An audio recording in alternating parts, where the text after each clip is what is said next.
एक लंबे समय पहले एक गांव में रत्नदीप और रानी नामक पति पत्नी रहते थे। रत्नदीप खुद के होटल में डोसा तैयार करके बेचता था। वो डोसा बनाता था और उसकी पत्नी सबको वो परोस के उनसे पैसे लेती थी। रत्नदीप सिर्फ स्वादिष्ट डोसा ही नहीं बनाता था, बल्कि उन्हें बहुत ही कम दाम पे बेचता था। इस कारण गांव के सारे लोग उसी के पास आके डोसा खरीद के खाते थे। वो एक अच्छा इंसान था और सबकी मदद करता था, लेकिन उसकी पत्नी लालची थी। उस गांव में उसके हाथ का अंडा डोसा बहुत प्रसिद्ध था, क्योंकि उसकी ही तरह और कोई अंडा डोसा नहीं बना पाता था। इतना ही नहीं, उस डोसा को कम दाम पे बेचने पर सभी वही आते थे। उसकी पत्नी को डोसा को कम दाम पे बेचना बिल्कुल अच्छा नहीं लगता था। इतना ही नहीं, गांव में कोई भी उसके पति की तरह डोसा नहीं बना पाएगा, इस बात का उसे बहुत गर्व था। एक दिन जब रत्नदीप डोसा बना रहा था, उसे कुछ दूरी में एक बूढ़ा आदमी बैठे हुए और कामते हुए दिखाई देता है। अरे रे, दिखने में बहुत बूढ़ा है, पता नहीं कि उन्होंने कुछ खाया भी। ऐसे सोचकर उनके पास जाता है। भाई साहब, आप यहाँ क्या कर रहे हो? बेटा, चलने की ताकत नहीं होने के कारण यहाँ थोड़ी देर रुक के जाने के लिए बैठा हूँ। आपको देख के लग रहा है कि आपने शायद कुछ नहीं खाया। मेरे साथ आइए, बगल में ही मेरा होटल है, कुछ खा के जाइए। मगर मेरे पास पैसे नहीं है बेटा। पैसे देने की कोई जरूरत नहीं है, होटल मेरा ही है, आप बस मेरे साथ आओ। ऐसे कहके उस बूढ़े आदमी को उसके साथ अपने होटल लेके बिठाता है। वो गरम गरम डोसा बना के उसके पत्नी को उनको परोसने के लिए कहता है। उसकी पत्नी को वो करना अच्छा नहीं लगने के बावजूद उस बूढ़े आदमी को डोसा परोसती है। भूखा रहने के कारण वो बूढ़ा आदमी डोसा को जल्दी जल्दी खा लेता है। उस आदमी को ऐसे खाते हुए देख रत्नदीप उसके लिए पानी लेके आता है। मेरे भूखे पेट को तुमने भरा है, इसके बदले में मैं मेरे पास की छोटा सा तोहफा तुम्हें देना चाहता हूँ बेटा। आपको कुछ भी देने की कोई जरूरत नहीं है भाई साहब, मेरे खुशी के लिए तो स्वीकार करो बेटा।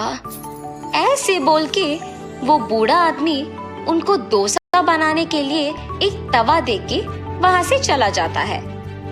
उस आदमी के जाने के बाद उसकी पत्नी उसके पास आकर कहती है, क्यों जी, पहले तो आप सबको कम दाम में डोसा बेच रहे हैं और ऊपर से आप रास्ते में जाते हुए अनजान लोगों को बुला के उन्हें मुफ्त में खिला के भेज रहे हो।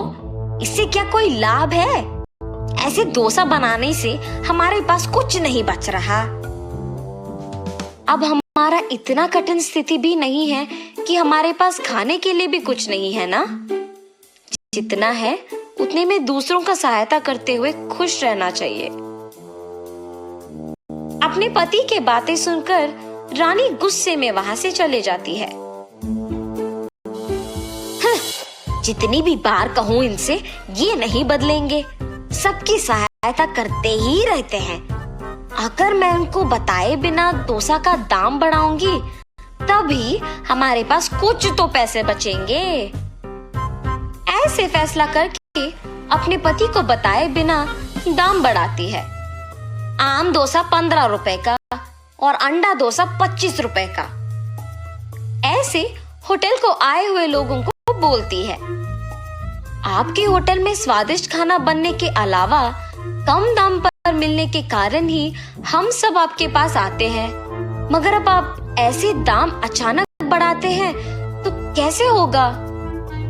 अरे, आपको डोसा चाहिए तो खाइए, वरना नहीं। मेरे पति की तरह अगर कोई और इस गांव में स्वादिष्ट डोसा बनाता है तो उसी के पास जाके डोसा खाओ।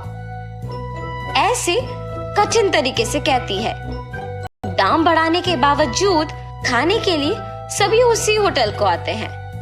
कुछ दिन बाद पैसे बचते हैं और ये देख रानी बहुत खुश होती है। मेरे दाम बढ़ाने के बावजूद अगर लोग इसी होटल में खा रहे हैं तो इसका मतलब ये है कि मैं दाम और थोड़ा बढ़ा सकती हूँ। आज से अंडा डोसा 50 रुपए और आम डोसा 25 रुपए का है। ऐसे होटल को आए हुए सबको बोलती है। अरे आपके होटल के डोसा चाहे कितना भी स्वादिष्ट क्यों ना हो, ऐसे दाम बढ़ाते जाओगे तो लोग कैसे खरीद पाएंगे? अरे आपको अगर चाहिए तो इधर आके खाइए, वरना चले जाइए। ऐसे अभिमानी स्वभाव से कहने के कारण वो आदमी उसके सामने से ही दूसरे होटल को चला जाता है। उसको देख बाकी लोग भी चले जाते हैं। तब से सब उनके होटल को आना ही बंद कर देते हैं। रानी, क्या हुआ? कुछ दिनों से कोई भी होटल को नहीं आ रहा। हमारे जैसे और दूसरा कोई भी डोसा नहीं बना सकेगा, इसीलिए कभी ना कभी उन सबको लौट के आना ही पड़ेगा। मेरी पत्नी की लालच के बारे में तो मुझे पता ही है। या तो उसने होटल को आए हुए लोगों को कुछ कहा होगा, या फिर क्या मुझे बताए बिना उसने दाम बढ़ा दिया होगा। ऐसे सोच के कुछ नहीं कहता है और वहां से चला जाता है। ऐसे बहुत दिन बीतने के बाद सभी उसके होटल के बजाय उसके सामने के होटल को जाते हैं। मेरे लालची स्वभाव के वजह से ही मैंने दाम बहुत ज्यादा बढ़ा दिया और अभी सारे लोग हमारे होटल के बजाय सामने वाले होटल को जा रहे हैं। ऐसे सोचकर दुखी होती है। उसको ऐसे दुखी देख उसका पति उसके पास आकर पूछता है, कम से कम अब तो सच बोलो, लोग हमारे होटल क्यों नहीं आ रहे हैं? ऐसे पूछने पर रानी अपने पति को सब सच बता देती है। देखा तुमने, तुम्हारे लालच की वजह से हमें क्या भुगतना पड़ रहा है। कम से कम तुम्हारा स्वभाव अब बदलो और हमेशा की तरह वही दाम लगाओ, तभी हमारे पास सारे ग्राहक आ जाएंगे। आइंदा मैं ऐसे कभी नहीं करूंगी। अब सब आप ही की मर्जी। रत्नदीप अगले दिन से उसी दाम पे डोसा बना के बेचने लगता है। आम डोसा सिर्फ 10 रुपए का और अंडा डोसा सिर्फ 15 रुपए का। ऐसे जोर जोर से चिल्लाने पर उसके सारे ग्राहक सामने के होटल से उसके होटल वापस आ जाते हैं। ऐसे कुछ ही दिनों में वापस होटल भीड़ित रहने के कारण डोसा बनाने में देर लगता है। इसीलिए रत्नदीप फैसला करता है कि एक और तवा खरीदने की आवश्यकता है। अरे हाँ, उस बूढ़े आदमी का दिया हुआ तवा तो है ही। ऐसे सोच के अंदर जाके उस तवे को बाहर लेके आता है। उसमें एक डोसा बनाते ही वो एक डोसा बहुत सारा डोसा बन जाता है और ये देख वो आश्चर्यचकित रह जाता है।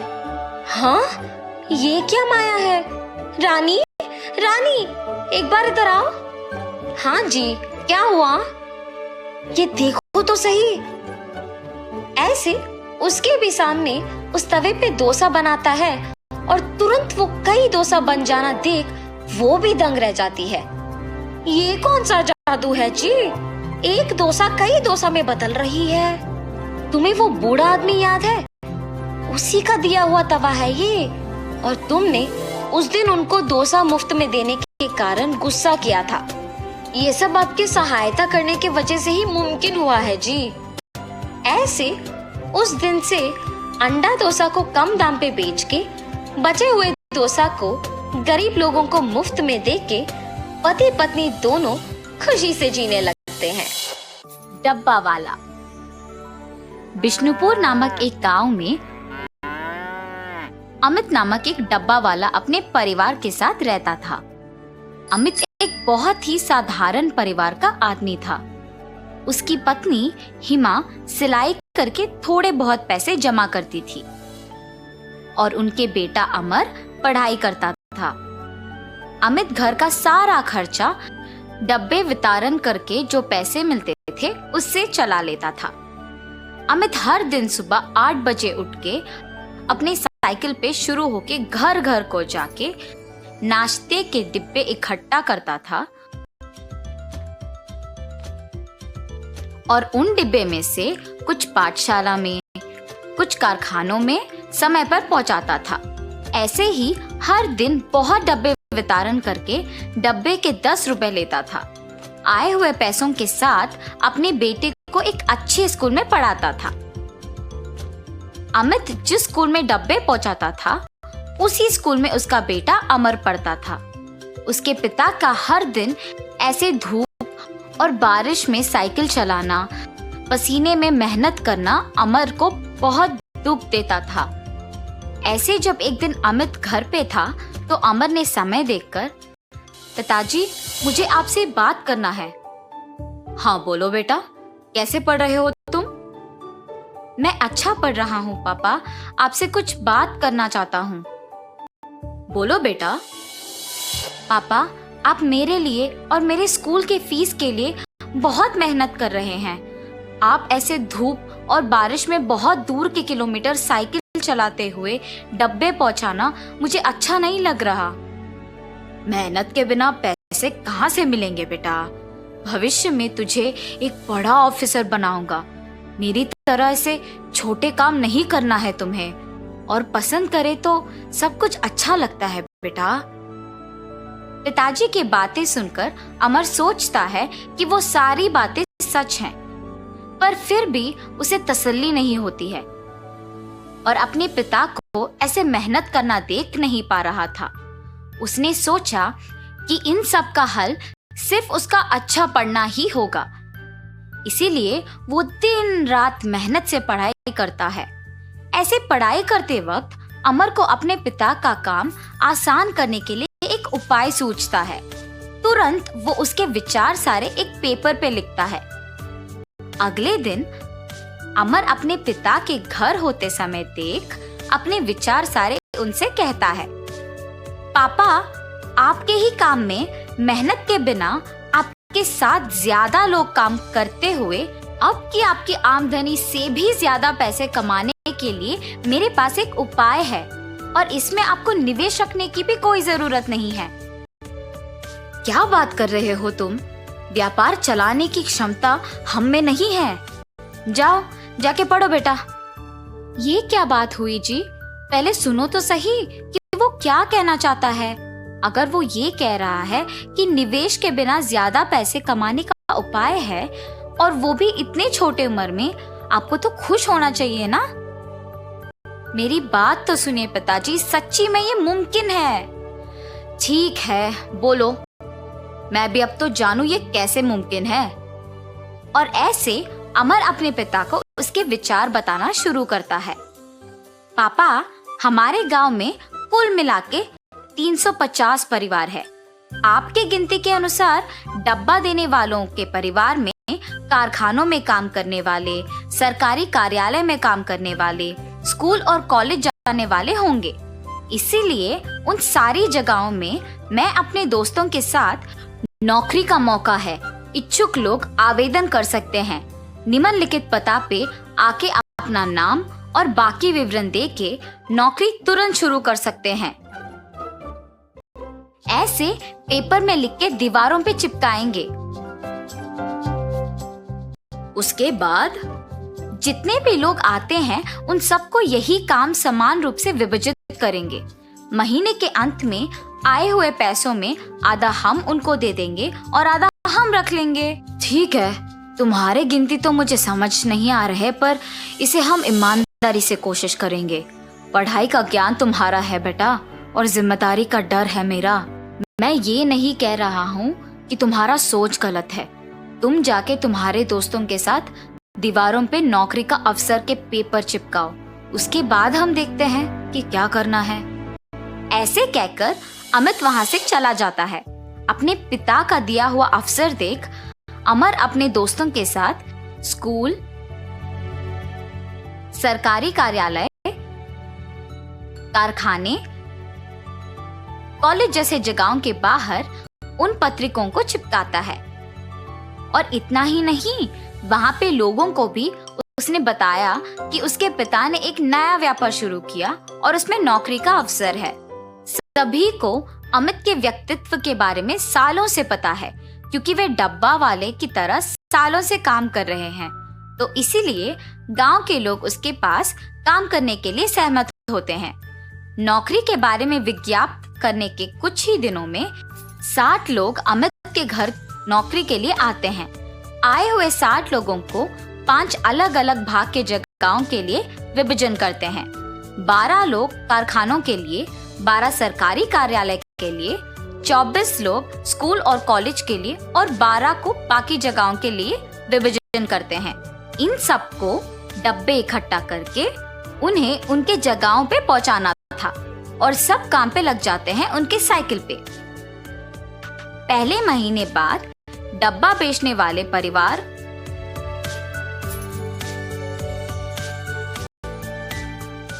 उनको उनके महीने का पैसा 600 दे देते हैं। ऐसे 175 परिवार 600 रुपए महीने को भरने के बाद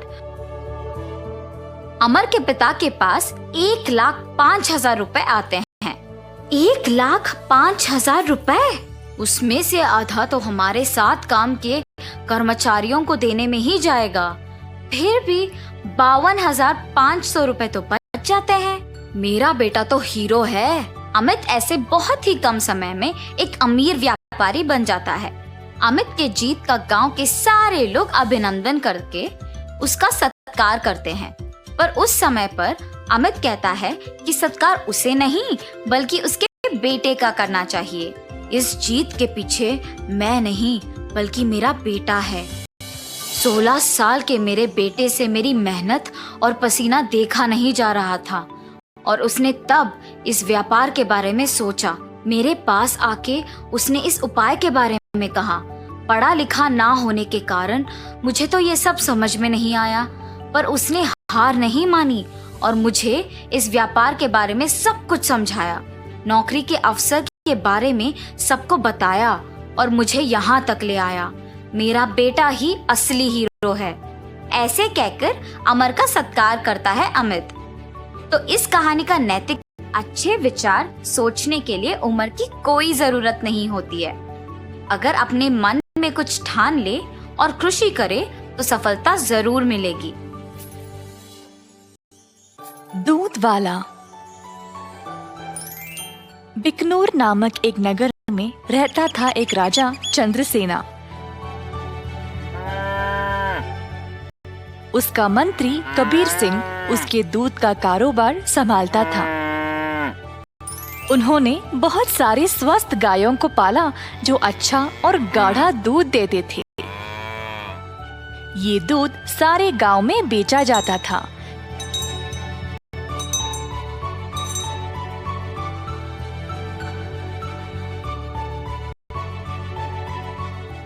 कबीर सिंह खुद सब कुछ संभालता था।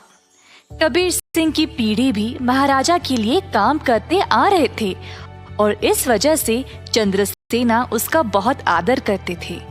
कबीर सिंह ने भी राजा को कभी भी निराश नहीं किया। सारे गांव में उसका अच्छा नाम था। हर रोज कबीर सिंह खेत पर जाता था। उसने बहुत लोगों को काम पे रखा गायों की देखभाल के लिए, ताकि वे अच्छे से खाए और सेहतमंद रहे।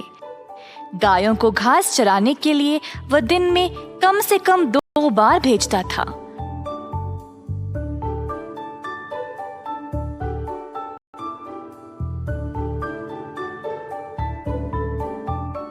वह हमेशा ध्यान रखता था कि दूध साफ सुथरा रहे।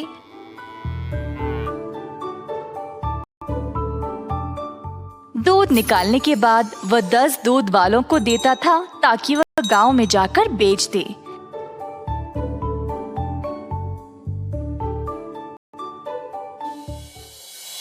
दूध वाले कबीर सिंह को पैसे देते थे और कबीर जाकर चंद्रसेना को। चंद्रसेना ने देखा कि कैसे कबीर ईमानदारी से काम करता था और उस पे पूरा भरोसा रखा। महाराज कबीर के साथ अच्छा बर्ताव करते थे और कबीर राजा के बारे में भी अपनी बहनों को बताया करता था। एक दिन जब कबीर घर वापस आया तो उसने अपने बहनों को बहुत गुस्से में और परेशानी में देखा। क्या बात है, तुम सब इतने गुस्से में क्यों हो? हम तीनों की उम्र हो गई है शादी के लिए, पर क्या फायदा, शादी के लिए पैसे ही नहीं है। कपड़े और गहनों को छोड़ो, हमारे पास खाने पीने के लिए पैसे काफी नहीं है। मैं तुम लोगों के लिए ही इतना मेहनत करता हूँ, अगर इससे भी खुश नहीं हो तो मेरी सारी मेहनत ही बेकार हो रही है। आप तो महाराजा के मंत्री हो ना, पर आप अपनी आमदनी किसी भी जरूरतमंद को दे देते हो, और आप दूध का कारोबार भी संभाल रहे हो ना अकेले, उसमें भी कोई मुनाफा नहीं मिल रहा है आपको। ऐसा क्यों? शायद हमारी कोई फिक्र नहीं है, इसीलिए। तीनों बहनें रोने लगी और कबीर को बहुत बुरा लगा। अब तुम सब मत रो, मुझे बर्दाश्त नहीं होता। अब बोलो मैं क्या करूं? मैं वही करूंगा। वैसे आपको ज्यादा कुछ करने की जरूरत नहीं, आप दूध का सारा कारोबार संभालते हो ना। अगर आप उसमें थोड़ा पानी मिलाकर बेचोगे तो आप ज्यादा बेच पाओगे। हाँ, और अधिक दूध से आप ज्यादा मुनाफा भी कमा सकते हो। पर ये तो धोखा हुआ, मैं राजा के साथ ऐसा नहीं कर सकता।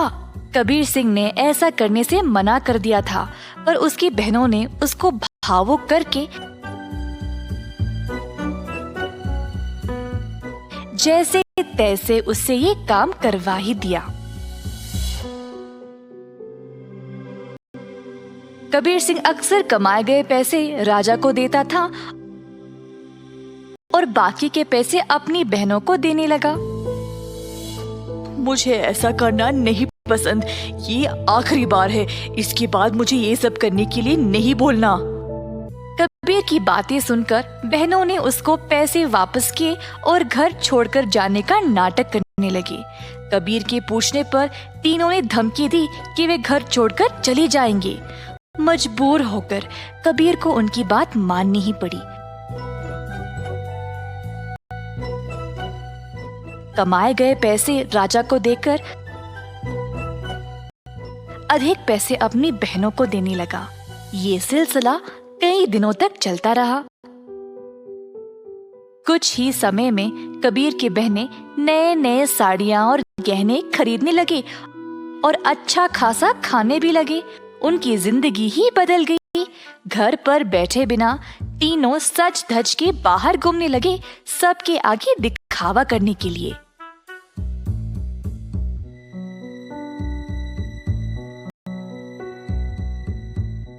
गांव के सारे लोग हैरान रह गए और आपस में बातें करने लगे।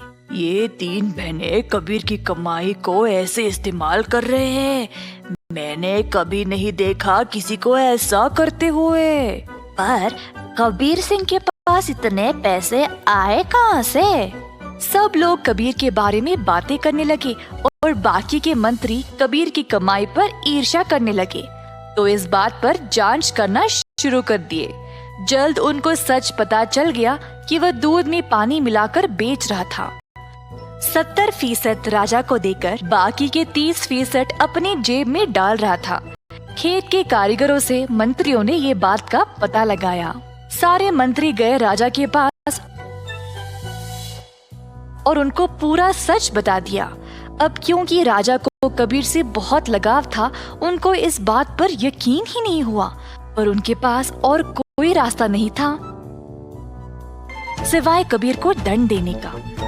तीनों बहनें आए कैद खाने अपने भाई को देखने के लिए और उनको बहुत बुरा लगा कि उनकी ही वजह से उनका भाई आज जेल में बंद पड़ा है। बहनों को अपनी गलती का एहसास हुआ और तीनों गए महाराजा के पास और उनको सब सच बताया कि असल में ये सब उन तीनों की ही गलती है और कबीर दोषी नहीं है। उन्होंने राजा से भीख मांगी कबीर को छोड़ने के लिए। जब राजा ने ये सब सुना तो उन्होंने तीनों बहनों को भी कबीर के साथ कैद खाने में ही डाल दिया और कहा, दंड केवल गलत करने वाले को ही नहीं, गलत सोचने वाले को और गलती में हिस्सा लेने वाले को भी मिलनी चाहिए।